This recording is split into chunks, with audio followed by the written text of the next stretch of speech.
to see what's going to happen over the course of the next 24 hours here. Yeah, this is not a crazy major storm, but it's a storm that we haven't had in weeks and weeks and weeks, so we're all excited about it. The bottom line, we're going to see a dramatic cool down, and we're going to see valley rain and mountain snow. Ensign Peak, the story today has been the clouds, the wind, and the warmth. Day 15 in the 80s in Salt Lake City. So, oh my, we just barely squeaked into those low 80s this afternoon, and they won't be back tomorrow. In fact, they'll likely not be back for the rest of the year. The story? The winds. The winds have been whipping today. Weber Canyon, a gust of 49. Deer Creek's gusted to 48. Moab's had a gust of 43. Loa did the same. Snow Basin, northern Utah, 41 miles per hour gusting. Salt Lake International's had a gust of 37, and Logan a gust out of the south of 31. These south winds moving in advance of the cold front that will actually come in a few pieces. The first piece arrives overnight and brings us a shot of some rain.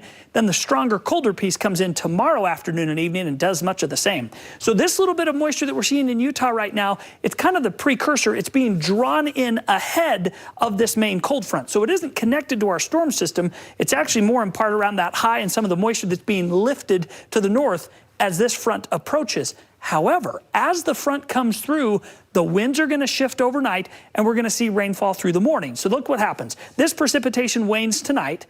By 7, 8, 9 a.m. tomorrow, the front will be coming through. We'll see valley rain, a little bit of mountain snow, and then we get a little lull behind that front between noon and about 2, 3 o'clock. Then the colder air comes in. That sweeps through Thursday night into Friday. The low drags into central Utah, significant mountain snow in northern, central, and southern Utah, and a fair amount of rain across the state. But the low goes way south by Saturday. We continue to see a little bit of storminess over eastern Utah, but the rest of the state dries out and we start to warm back up. As we look to the precipitation potential, as you roll through Friday night, almost an inch along the Wasatch Front, 3/4 of an inch to an inch. Fillmore goes to an inch. So this is some decent rainfall. And the snow, well, the potential for the snowfall in our mountains is significant. Northern mountains, 5 to 10 inches. Cottonwood Canyons, 8 to 16. Uintas, 10 to 20. And the southern mountains, 6 to 12. Most of that will be Thursday evening through Friday. And that's when the coldest air gets in. So it isn't necessarily tonight we're going to start seeing snow in the mountains. It's actually through Thursday night and into Friday. Let me show you the forecast. Scattered valley rain, a little bit of mountain snow, and some isolated thunderstorms tomorrow. The thunderstorms will likely be in the afternoon when that main front comes through. So most of southern Utah tomorrow will just see partly cloudy skies and a little drop in temperatures.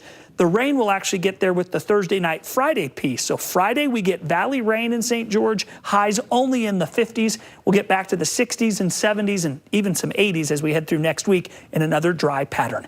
Northern Utah, well, first wave will come of valley rain overnight and tomorrow morning, a bit of a lull midday, thunderstorms tomorrow afternoon, and the colder air moves in tomorrow night.